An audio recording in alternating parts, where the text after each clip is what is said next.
My name is Thea Clifton, and I am 33 years old. 3 weeks before Thanksgiving, my mother filed an insurance claim against my company. My company cleans her house. It has cleaned her house for 11 years, and it has never once sent her a bill. The claim was $2,400 for a cracked lid on a cedar chest, and she filed it the way you return a sweater. When I called her about it, she was cheerful. She said, "That is what insurance is for, honey." Then she asked what I was bringing on Thanksgiving. I said pies. I always bring pies. But the claim was not the worst thing my mother did that month. What she said 9 days later at her own dinner table, standing up, holding a glass, in front of 14 guests, was worse. And my sister was sitting 3 feet away when she said it. What I said back to her ended us. Welcome back to Hidden Family Revenge. This is where we sit with the quiet ones, the women who kept everything running until the day they finally set it down. Every story here is about the moment somebody stopped asking to be counted. Drop a comment and be sure to subscribe. The shop opens at 5:40. It is a leased bay on Bushkill Drive in Easton, 2 doors down from a place that rebuilds transmissions, and it smells like lemon and wet cotton no matter what season it is. Lila Quintero starts the coffee at 5:15 because she does not trust me to make it strong enough, and she is right about that. By the time I unlock the office, 4 vans are backed in and the whiteboard is already half filled. 14 names on that board. 14 households that eat because those vans go out. I check the glove box of van 1 before I check anything else, the way other people check for their wallet, and the folded paper in there is a $25,000 janitorial service bond issued by Saucon Mutual, and it is the reason a hospital wing will let my people carry keys. Hugo Nazario told me van 3 had a bearing noise on the Hellertown run. Cora Fenstermacher was wrapping her left knee on the tailgate with the same roll of tape she has used since September, and when I asked her about it, she said the knee was fine and the tape was for the boot. Cora is 58. She has been cleaning houses since she was 22, which is longer than my sister has been in school for anything. I wrote the day out in blue marker, address by address, crew by crew, and every line had a customer code beside it. Every line but one. Fernbrook Street had no code at all, because Fernbrook Street had never generated an invoice in 11 years, and nobody in that shop had ever asked me why. Wednesdays I do room 214 myself. Lark Hill Memory Care sits on a rise off Shonersville Road in Bethlehem, and their housekeeping contract puts baseboards on a 90-day rotation, which is fine for a hallway, and not fine for a woman who eats crackers in a recliner. So I bring my own caddy. I do the sills, the rails, the underside of the tray table where the apple juice dries into a ring, and I change the shelf liner in the closet because my grandmother has always folded her cardigans a particular way, and I am not going to be the reason she cannot find them. Her name is Rosalie Vandegrift. She is 88. On a good afternoon she surfaces for 4 or 5 minutes, and you learn not to spend those minutes on questions. That Wednesday she surfaced while I was wiping the window ledge. She watched me for a while. Then she said my name, correctly, first try, and she said that the cardigans go on the left because the light comes from the right. I told her I remembered. She patted the arm of the chair twice and said the thing she has said to me since I was 9 years old, in the voice of a woman handing over a set of tools. "You're the one who knows where things go." I put the rag down for a second so my hands would stay steady. Out at the desk, the charge nurse stopped me on the way past, friendly, half apologetic, and said that my mother had come by Monday and updated some paperwork. I asked which paperwork. She said she would have to look, and then a call light went off down the hall, and she went. Sunday dinner at 1418 Fernbrook Street starts at 4, and I get there at 20 past 3 because somebody has to preheat. My mother, Bernice, is 63, and she runs that dining room like a small, well-loved country. She had the good tablecloth out for a Sunday, which meant Adrienne was coming. My sister Adrienne is 36, and she is a physician, internal medicine, over at Willow Run in Allentown, and my mother recites her week to the room the way other people read the weather. There was a difficult case Tuesday. There was a thank you card from a family in Coopersburg. There was a conference in the spring that they have asked her to speak at, and my mother said the word asked like it had a serif on it. I peeled potatoes at the sink with my back to all of it, which is where I do my best listening, At some point, Aunt Charlene asked how the business was going, and my mother answered before I could. She said Thea's little thing keeps her plenty busy. Little thing. 4 vans and a payroll. I said it was going fine, because arguing about the size of my company at my mother's sink has never once made it bigger. Then I looked over and saw my sister asleep. Not resting. Asleep. Upright. With a fork in her hand. For maybe 20 seconds. And when she came out of it, she apologized to the whole table like she had committed a crime. Nobody else seemed to notice. I noticed. Later I started clearing plates and my mother put 2 fingers on my wrist, warm as anything, and said, "Don't start the dishes yet, honey. Let people see the table."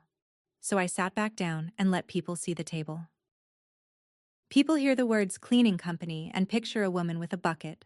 And they are not wrong, they are just early. I started at 19 with a bucket and a 2004 Corolla and a flyer I printed at the library. I filed the LLC in 2016. 10 years later, there are 14 people on payroll, and every one of them is a real employee, not a contractor, which means workers' compensation from the first hire, because Pennsylvania does not play about that. There is $1 million in general liability. There is the bond in the glove box. There is a lease on the Bushkill Bay through 2029 that I signed personally, which means if the vans stop, they do not come for the company, they come for me. Neil Larkin does my books 2 mornings a week and he is 66, and he still calls the payroll tax filings the 941s, like they are a band. Cora's knee needs a replacement she keeps postponing because the deductible resets in January. Lila's daughter is a sophomore at a state school, and the tuition bill comes twice a year like weather. None of this makes me rich. I want to be clear about that, because later on people are going to hear the end of this story and assume there was money hiding somewhere. There was not. There was a checking account that has to clear a payroll every other Friday, and a phone that rings when a hot water heater lets go in somebody's basement at 9 at night. Everything I own is a promise I made to somebody else. That is the part my mother never understood, and it is also, I think now, the part she understood better than anyone. The Women's Fellowship at Grace Bethany Lutheran does a luncheon the second Thursday of every month, and my mother has run it since before I could drive. She asked me to come because they needed the kitchen turned over afterward, and I said yes, because I always say yes, and also because I like those women. Adrienne came for the first half hour in her clinic clothes. My mother took her around the room by the elbow and introduced her the same way each time. Full sentence, no shortcuts. "This is my daughter, Dr. Adrienne Clifton Prentice, internal medicine." When she got to me, she put her hand flat on my back, which is her warmest gesture, and said, "This is Thea. She helps people with their houses." A woman named Gail Kinsey, who is the pastor's wife and who has been kind to me my whole life, brightened up and asked if I could give her a quote for a deep clean before her son's wedding. And my mother laughed. Not a mean laugh. A hostess laugh, the kind that smooths a room out. She said, "Oh, Gail, don't put her to work at a luncheon. There's work you mention, and work you don't." The table laughed with her, easy and fond, and Gail laughed too and let it go. And the conversation moved to the parking lot resurfacing. I stood there holding a stack of dessert plates. Here is what took me another year to understand. My mother was not trying to hurt me. She thought she was being gracious. She thought she was protecting Gail from an awkward moment and protecting me from a job at a party. And she went home that afternoon proud of how well the luncheon had gone. My father is Desmond Clifton. He is 66 and he spent 31 years as a maintenance supervisor for the Monocacy Area School District, which means he knows every boiler in Northampton County by its first name. He does not argue with my mother. I have never once heard him do it. What he does instead is fix things without being asked, which in his mind is the same as saying something.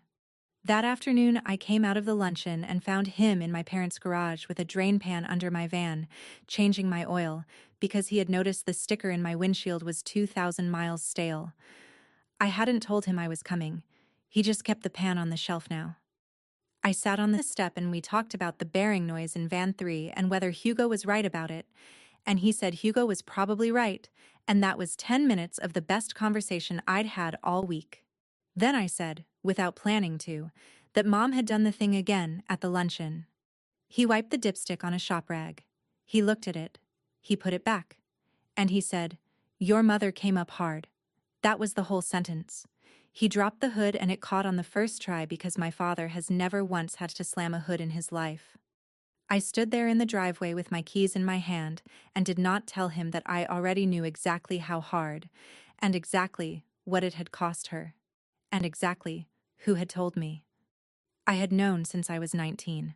I had never said it out loud to a living soul. Grace Bethany turned 75 that fall, and the anniversary committee put together a commemorative booklet, glossy cover, 400 copies.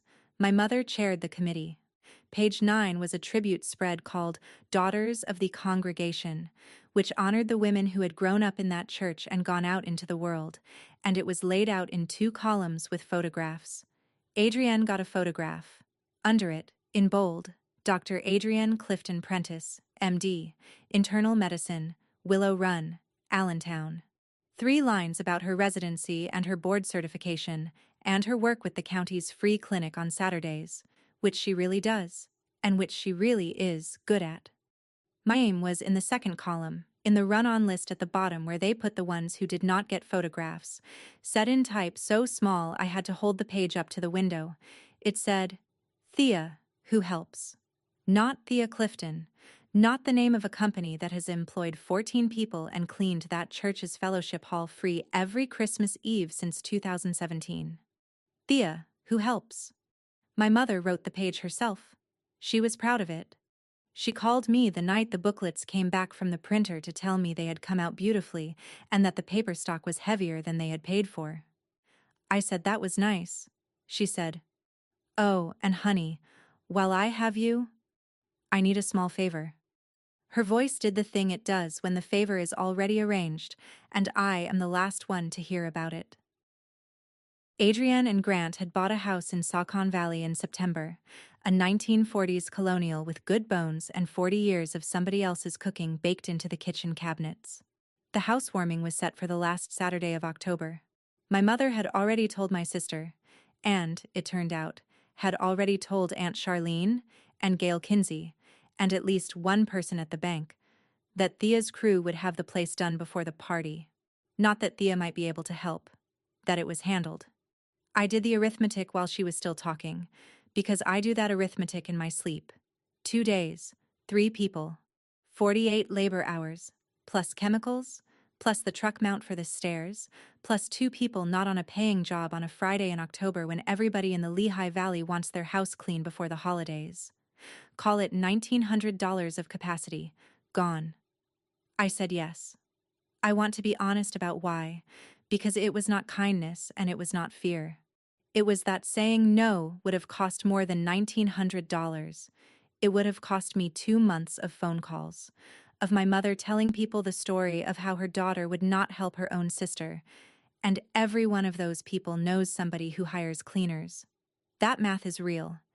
Anybody who has run a small business in a town where their mother goes to church already knows it. So I said yes, and I hung up, and I stood in the shop for a minute. It was the 9th time in 6 years. I know it was the 9th because Lila came over with her clipboard, looked at the whiteboard, and asked me the same question she asks about every job that goes on that board. What's the work order number? I gave it work order 4471 and I billed it at $0. That is not sentiment. That is how you keep a company from rotting. Every address gets a ticket. Every ticket gets before and after photographs, a chemical log, and a signed completion sheet. Because 6 years ago, a woman in Palmer Township told me her sideboard had been scratched by my crew, and I had nothing to show her but my own memory, and I paid $400. I did not have to make it go away. I built the form that same night, so that Thursday and Friday we did Saucon Valley by the book. Lila, Trina Kowalczyk, and Hugo. Hardwood, 2 bathrooms, the inside of every cabinet, the range hood filter that had never been washed since the Clinton administration.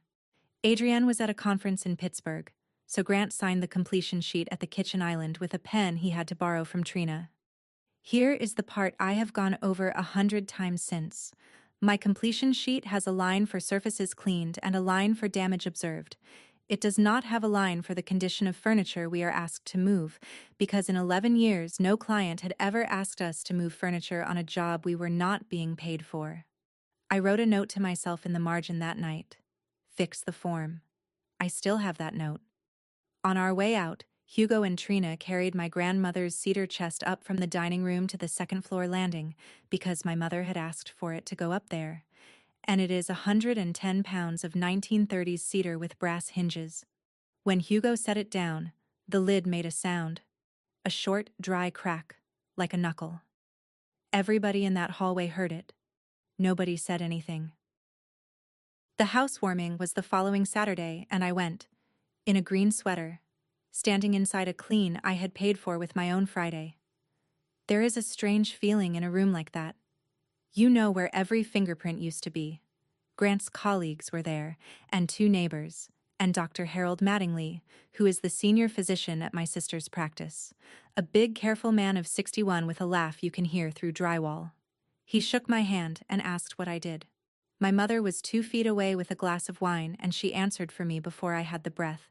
She said, "Oh, Thea takes care of houses. She's wonderful with older clients." Then she moved him along toward the sunroom. I went to get more ice. Adrienne came into the pantry behind me and shut the door most of the way, and she stood there with her back against the shelves for a second, and she said, "I didn't ask her to do that." I said, "I know."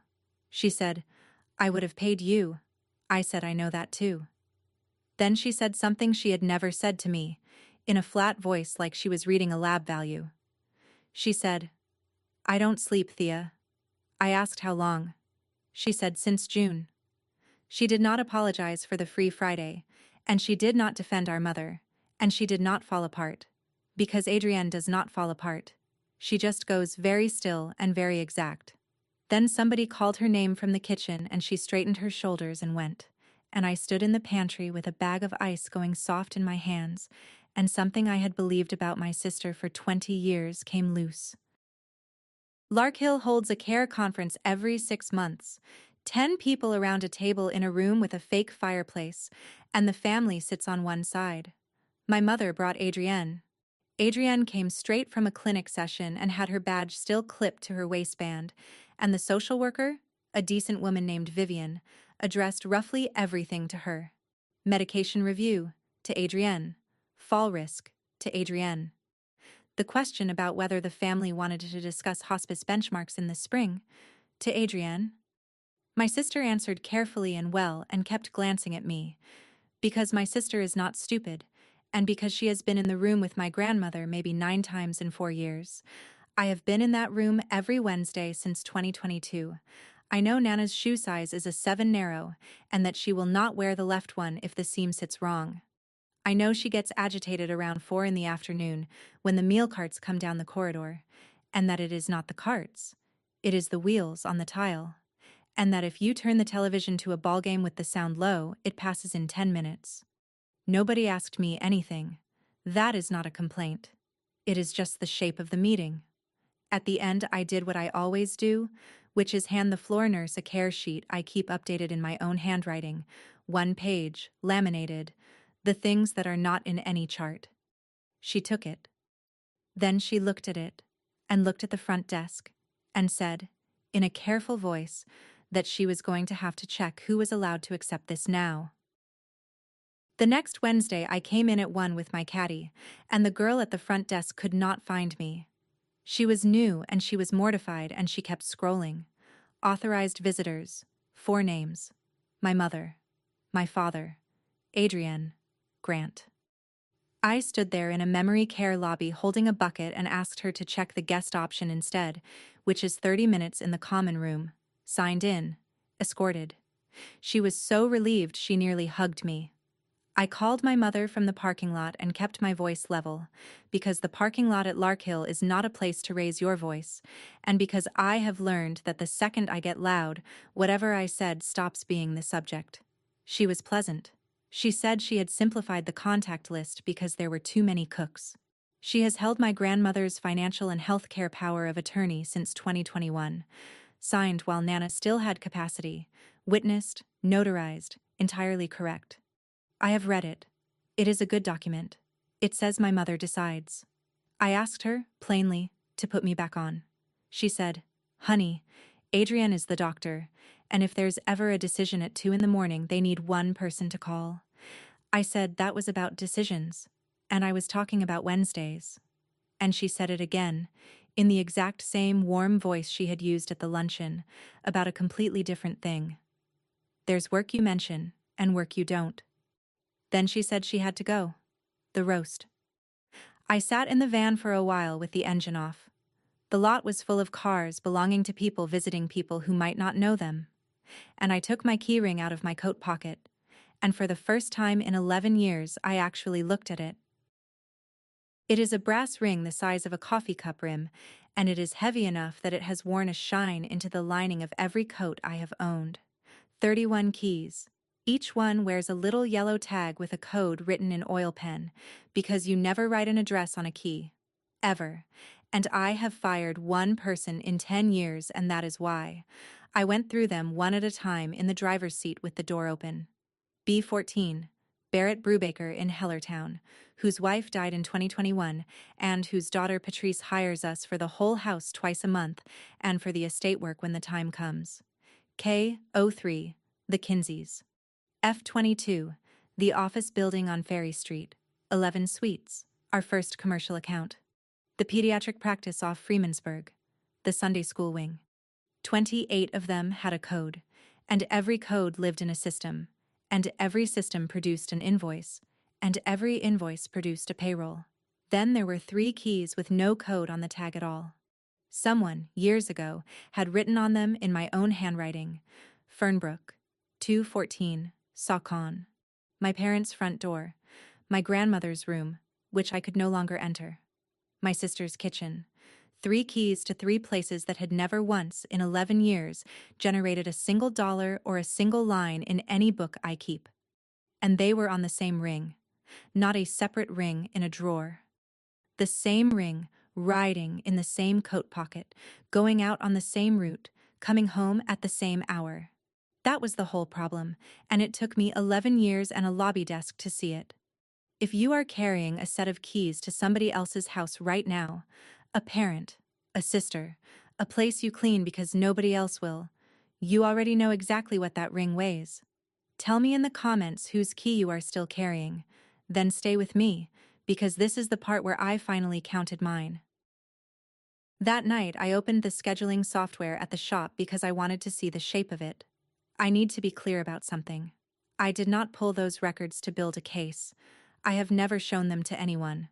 I pulled them because every address in my life has a ticket, including the ones I do not charge for, because that is the only way a schedule stays honest, and because if a crew of mine goes into a house, I want a record that they were there. I filtered on the 3 uncoded addresses and set the range to the beginning. 11 years came back. Deep cleans before every holiday at Fernbrook, twice a year, going back to 2015. The gutters the fall my father's shoulder went. 2 full days after the basement took water in 2018. Room 214, every Wednesday for 4 years, plus the move-in, plus the winter my grandmother kept hiding food in the closet and I did the whole thing over on a Sunday. Saucon Valley, and the apartment before Saucon Valley, and the townhouse before that. Then the total hours in the corner of the screen, in gray, the way software gives you a number without any idea what it is handing you. I looked at it for a while. I did not print it. I did not photograph it. I closed the laptop and sat in the dark shop with 4 vans breathing behind me, and I noticed that I was not angry. That surprised me. What I felt was a tiredness with a different grain to it, the kind you get when you finally set a load down and realize your arms have been shaped by it. Common room visits are 30 minutes and they are supervised and they smell like coffee and carpet shampoo. I brought butterscotch candies because they are the only thing Nana still reliably wants. She was in the chair by the aquarium with a napkin in her lap, folding it and unfolding it, and when I sat down, she looked up and said my name. Not Thea, honey. Thea. She asked me whether I had eaten. She told me the aquarium man came on Tuesdays and was too rough with the plants. Then she took my hand and turned it over and looked at my knuckles, which are always cracked from October through March no matter what I put on them, and she rubbed her thumb across them once and said it. "You're the one who knows where things go." I said yes, ma'am. And 2 minutes later, mid-sentence, about the plants, she called me Bernice. She asked me if I had gotten the girls their supper. She was not distressed. She was perfectly content, having a nice afternoon with her daughter. I sat there and answered as her daughter for 11 minutes, because the alternative is correcting an 88-year-old woman about who she is talking to, and I will not do that. Afterward, in the corridor, the nurse who has been kind to me said, without my asking, that in her experience the window where they still know faces is usually about a year. Maybe a little more. She said it gently, as a kindness, so that I would use the time. I thanked her. Then I went out to the van and sat with my hands on the wheel and did not start it for a while, and the clock that had been running quietly in the background of my life started making a sound. Lou Ferraro has written my insurance since I had one van. He is 61, he keeps a bowl of pretzels on his desk, and he calls me kid, which I have decided to allow. He called on a Tuesday morning in early November and said, in the flat voice he uses when something is already a fact, that there was a liability claim open against me. $2,400, filed against Second Shift Home and Estate Care by a claimant named Bernice Clifton. Damage to an antique cedar chest during a move at a residence in Saucon Valley on October 24th. I asked him to read me the claimant name again. He read it again. I sat down on the bumper of van 2 in my own parking lot. Then I called my mother, and she picked up on the second ring, and she was chopping something. I asked her if she had filed a damage claim against my company. She said yes, and asked me if I wanted the recipe for the sausage stuffing, because Charlene wanted it. I said, Mom. She said, honey, the lid is cracked. It was cracked by your men. And that is what insurance is for. Not one note of guilt in it. Not one. She was not getting away with something. In her mind, there was nothing to get away with, because a policy is a form, and a form is not a person. And I was the one who had told her, years ago, proudly, at that same kitchen table, that a real company carries insurance for exactly this. She had listened, and then she said, the thing that has stayed with me longest, warm as bread. You're the one who's good at this. Lou called back that afternoon to walk me through the process. At the end, he said, you know this touches the Thornberry bid, right? Thornberry Property Group manages 9 medical and professional buildings between Allentown and Phillipsburg, and they had put out a request for proposals in September for a 3-year janitorial contract. Section 4, Paragraph 2. Bidders shall submit 5-year loss runs and demonstrate 3 consecutive years free of general liability claims. I had 4 years and 2 months. That contract was worth $186,000 a year. Not profit, revenue. But it was the kind of revenue that changes what a company can promise. It was a $2 an hour raise across 14 people. It was Cora Fenstermacher off ladders and onto a day crew where she could sit for her lunch and get that knee done in February. It was a 5th van. Lou told me the fastest way to end it was to settle it myself, so I did.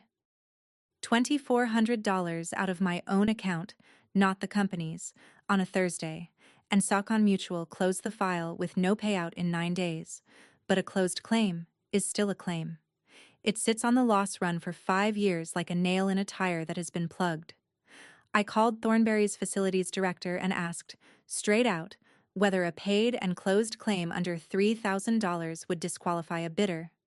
She said a closed claim with no payout was scored, not disqualifying, and that she appreciated me asking, rather than hoping. Then she said the field was strong.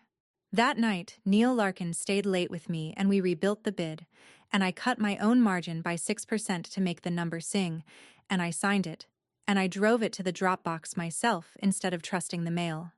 And then I went home and did not sleep, which is a thing I had recently learned my sister does too. I drove out to Fernbrook on a Sunday afternoon and asked my mother to withdraw the claim. I did it right. No audience, no sister, no raised voice. I sat at her kitchen table with a cup of her coffee and explained what a surety claim does to a bid file.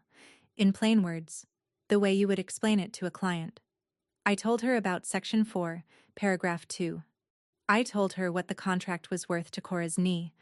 She listened all the way through, which she does. Because my mother is not a woman who talks over people. She is a woman who waits and then arranges. When I finished, she folded her hands and said no. Not angrily. She said the lid was cracked, and the claim was honest, and she would not lie to an insurance company. Then she explained the rest of it to me, kindly, and I want to put it down the way she said it, because I have never heard her say anything truer. She said that every family needs one person they can say out loud at a party, and one person who takes care of the rest. She said that is not unfair, it is how a family stays standing, and that a house where everybody wants to be the one you brag about is a house that falls down. She said I had always been the one who could carry it, and she meant that as the highest compliment she had. Then she patted my hand and thanked me for not making a scene about the claim, and she said she had told Charlene I was reasonable about it, and that she was proud of me for that. 2 nights later, I drove her to the pharmacy in Bethlehem for my father's blood pressure refill, because the parking there is bad, and she does not like the left turn after dark. On the way back she was quiet, which is unusual, and then she started talking without me asking. She said that in 1982 she was 19, and she cleaned rooms at the Hotel Merivale on the South Side, $7 an hour, 6 days.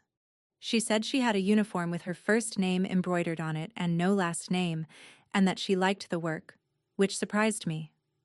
Then she told me about a Saturday in June that year. A wedding in the ballroom.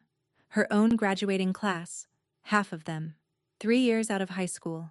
She was on turndown, so she used the service stairs by the kitchen, up and down all night, and the door at the top opened onto the corner of the ballroom floor.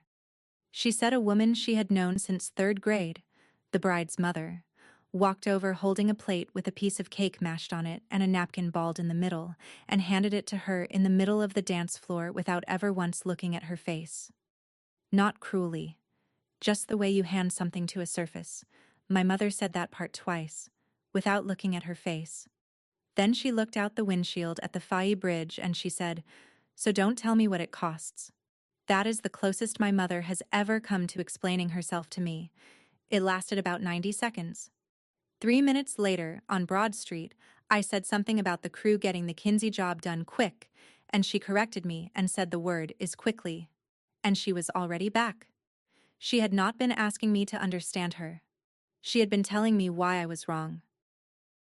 The Two Rivers Chamber of Commerce named Second Shift Home and Estate Care its Small Business of the Year in the service category. It came by email at the end of September, and I read it 4 times standing between 2 vans. It is not a national award. There were maybe 140 people at the dinner on the second Thursday in November, at the banquet hall out on Northampton Street, chicken and green beans and a cash bar. But somebody outside my own head had looked at what I built and put a name on it, and I am not going to pretend that did not matter. I got 4 tickets. I invited my whole family 6 weeks out, and again 3 weeks out. Adrienne had a shift and said so honestly and sent flowers to the shop, which I still have the vase from. My mother did not answer either message. My father came.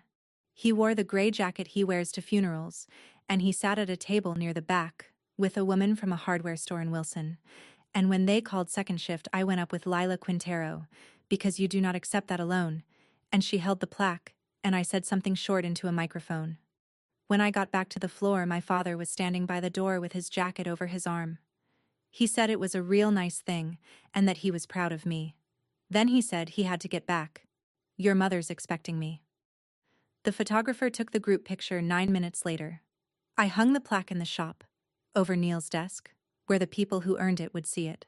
It never occurred to me to hang it anywhere else. Thornberry called on the 11th of November. We won. 3 years, 9 buildings, start date January 5th, with a 90-day performance review built in. I put the phone down on the desk and Trina asked if somebody had died. I sat down and read the award letter properly, all 4 pages, because I have learned to read all 4 pages. Building 6 on the schedule was a 2-story medical office building on Cedar Crest, 41,000 square feet, 11 tenants. I knew the address before I finished the line. It is my sister's building. Willow Run Internal Medicine has the entire second floor, north side, and Dr. Harold Mattingly's name is on the glass by the elevator, and my sister parks in the second row because the first row is for the ultrasound techs who get there at 6. My people would be in that building 5 nights a week. My name would be on the sign-in binder at the front desk and on the door tag of the janitorial closet. The single largest thing I have ever built in my working life turned out to sit directly underneath the floor my sister walks every morning at 7:15. I did not laugh. I want to say I laughed, but I did not. I sat there and thought about my mother finding out, and about the specific way she would tell it at the fellowship luncheon, and how she would not even mean it badly. Then I decided that was not my problem, and I emailed my acceptance, and I told the crew, and Hugo whooped in a way that made the transmission guys next door look over. My sister had never been to my shop. Not once in 10 years. She came on a Thursday at 9 at night, still in scrubs. And she stood in the doorway of my office looking at the whiteboard with the 14 names on it, like it was a chart she did not know how to read. She said Grant told her. She said Mom does not know yet. Then she sat down on the folding chair across from me and asked me to withdraw. She did not do it the way I had braced for. She was not smug, and she did not say one word about doctors or cleaners. She said, Mom will make it a story. She said, she will tell it at every table for the rest of her life. Then she put her hands flat on her knees and told me things I had not known. That she had wanted to teach music, and that she had gotten as far as an audition at 19 and never told our mother about it.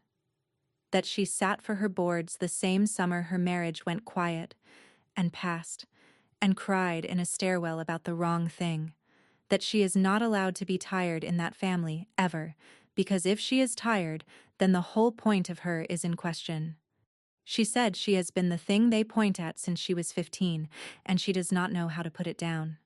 She said, you at least get to be a person. I said that was a hell of a thing to say to somebody at the bottom of the list. She said she knew.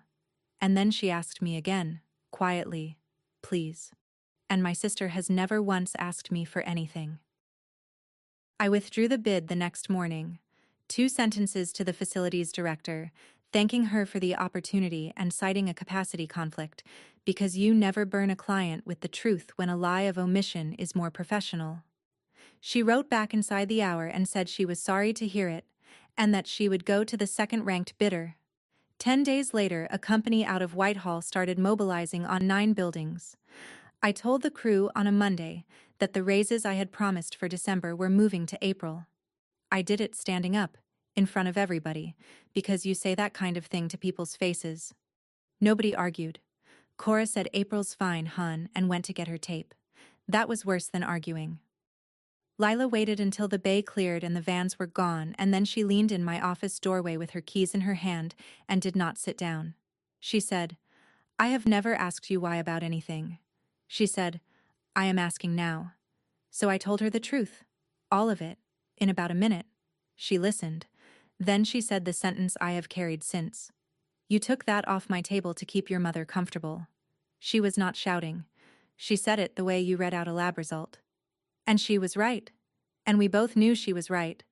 And there was nothing I could put after it. I have given up a lot of things to keep a room comfortable. If you have ever paid for somebody else's piece out of your own pocket, you know exactly what that email cost me. Tell me in the comments what you gave up to keep the peace. Then stay with me, because Thanksgiving was 10 days out. Lila gave her notice that Wednesday. 9 years. She had been my first hire, back when I could not afford her, and she took a crew lead job with an outfit in Bethlehem that runs commercial contracts and pays $1 more with a clothing allowance. She told me on a Wednesday morning, professionally, 2 weeks, and she offered to train Trina up herself. And she did. There was no scene. That is the part people do not understand about losing somebody. There was no door slammed. She just started keeping her coat on in the shop. On her last day, 2 weeks later, she left a binder on my desk, 3 inches thick, tabbed by client, with the route order and the gate codes, and which houses have dogs, and which client wants the shower door left open, and which one counts the coasters. She had been building it for years. I had never asked her for it. Hugo told me on the Monday after, kindly, that the crew had talked about it and nobody blamed me and everybody understood. I would rather he had told me. They were furious. That night, I drove out to Fernbrook with a covered dish, because it was the Sunday before Thanksgiving, and my mother had asked me to bring the sweet potatoes early so the refrigerator could be sorted out. I parked across the street. The dining room light was on, and I could see my mother moving around inside, setting out the leaves for the table. I sat there with the dish on the passenger seat until the glass fogged, and then I drove back to Easton, and I ate the sweet potatoes myself standing up at my own counter. On the Monday before Thanksgiving, I sat down at my desk at 6 in the morning and opened the template I use maybe twice a year. Second shift letterhead. Notice of discontinuation of service. It is a plain thing. Account name, service address. A line that says 30 days written notice as required under our service agreement, an effective date, and a sentence offering to provide the incoming provider with a scope summary as a courtesy. I have sent that letter to a landlord who would not fix a hot water tank, and to a man in Forks Township who talked to Trina in a way I do not tolerate. I filled it in twice. Account, Clifton, W&L service address, 1418 Fernbrook Street, Bethlehem. Effective December 26th. Account, Prentice, A and G, service address, Saucon Valley. Effective December 26th. I signed them both with the same pen I sign payroll with. Then I drove to the post office on Ferry Street when it opened and sent them certified return receipt. And the clerk asked if I wanted the tracking texted to me, and I said yes. I could not send one to room 214, because I am not on that list anymore. So instead, I mailed the facility a clean copy of the care sheet in a plain envelope. 1 page, the shoe size and the 4 o'clock carts, and the ball game, with the sound low, addressed to the nursing supervisor. No note. In the parking lot, I took the ring out of my pocket and worked the Fernbrook key and the Saucon key off it. And then I stopped and put them back on, because I still had to cook on Thursday, and I would still need to get in the door at 9 in the morning like I always do. That is the truth of it. I made it 30 days official and I still put the keys back on the ring, but the post office had stamped it. After that, there was no version of me that could ever walk into that house as a daughter again. Thanksgiving morning, I got to Fernbrook at 9, the way I have gotten there at 9 for 11 years, with 2 pies and a roasting pan and my own knife roll, because my mother's knives could not cut warm butter. The house smelled like celery and coffee. My father had the leaves in the table already, and the good cream tablecloth was on and pressed. Larkhill brought my grandmother out at 11 in their van with an aide, a day pass, back by 6:30, and I was allowed to be in the room with her, but not alone with her, which is a sentence I never expected to have to hold in my mouth. She sat in the wing chair by the front window with a blanket over her knees and watched the street. At noon, I did the turkey, and at 1 I did the potatoes, and at 2 I started the gravy, and Adrian came into the kitchen twice, and stood there not helping and not leaving. 14 of them ended up around that table. My mother had counted the chairs out loud on Tuesday. I was the 15th. And there has never been a chair for the 15th, because the 15th is at the counter with a dish towel over her shoulder, and I want to be honest and say I had never once in my life asked for one.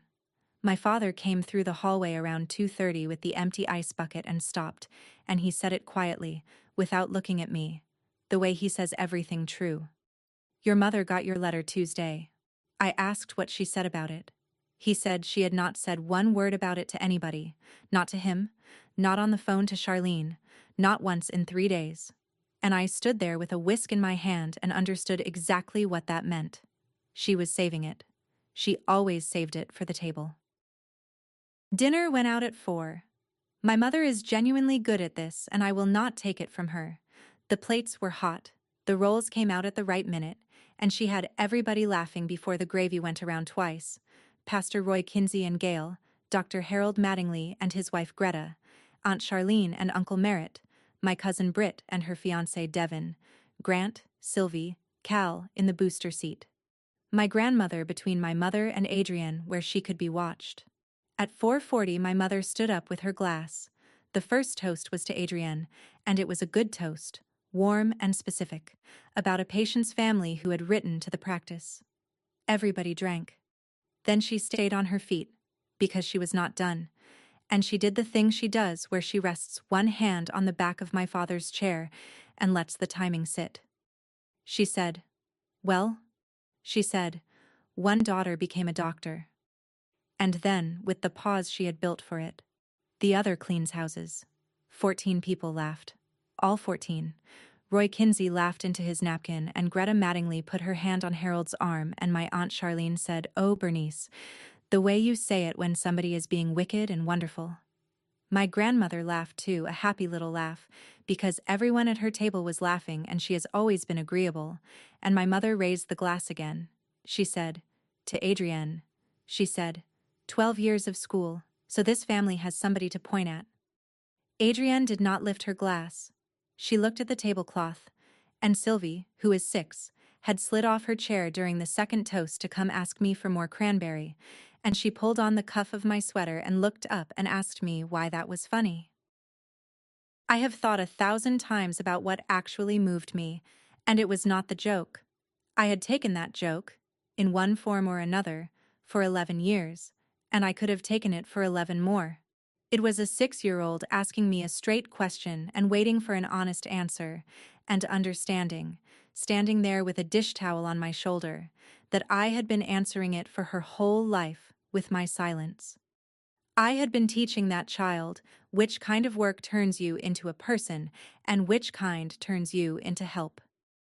I folded the towel in half and set it on the counter.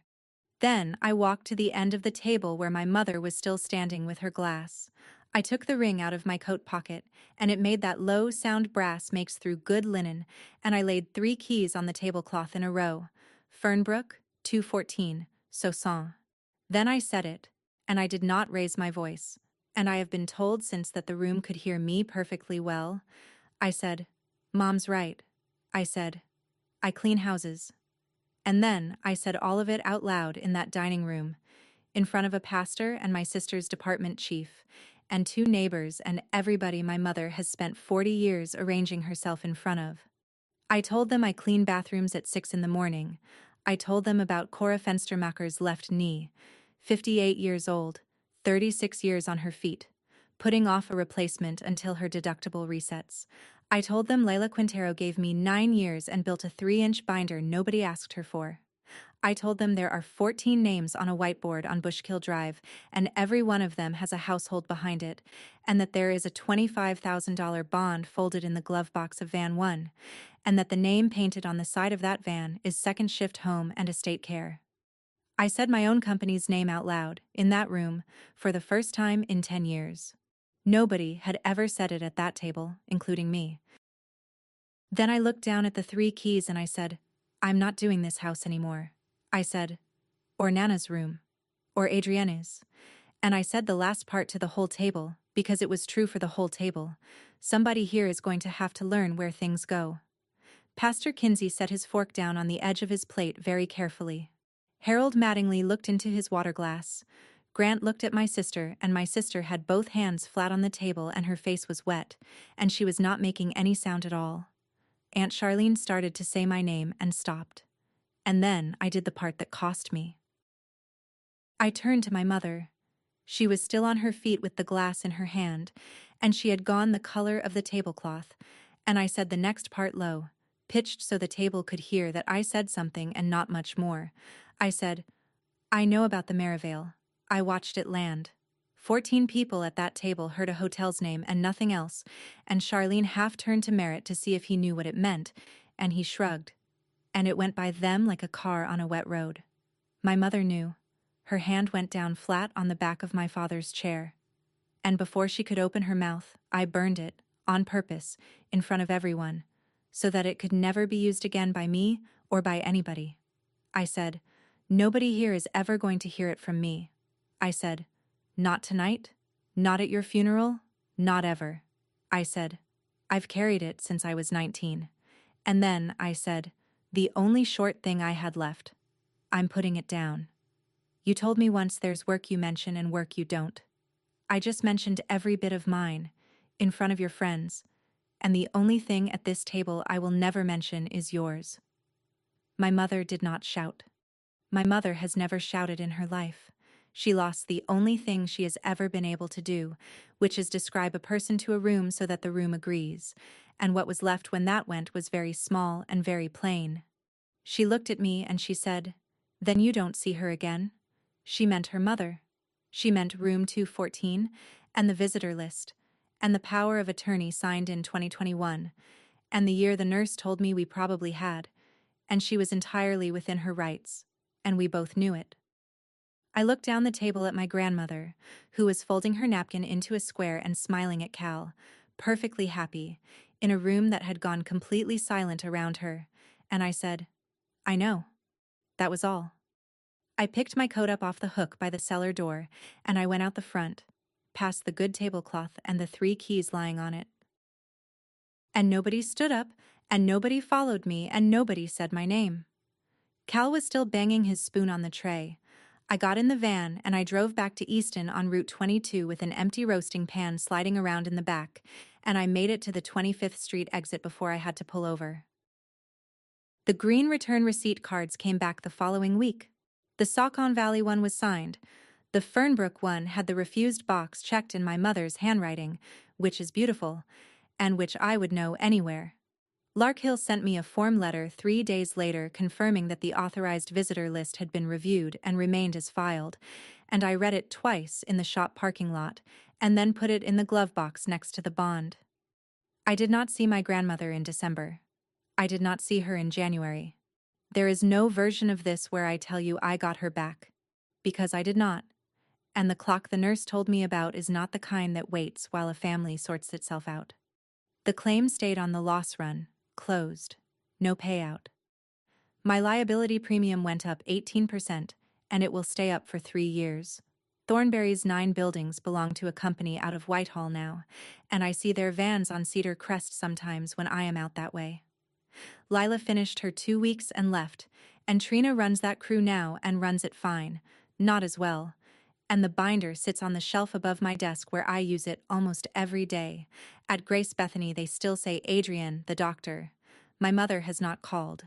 She will not. I have stopped expecting the phone to do anything but ring for work.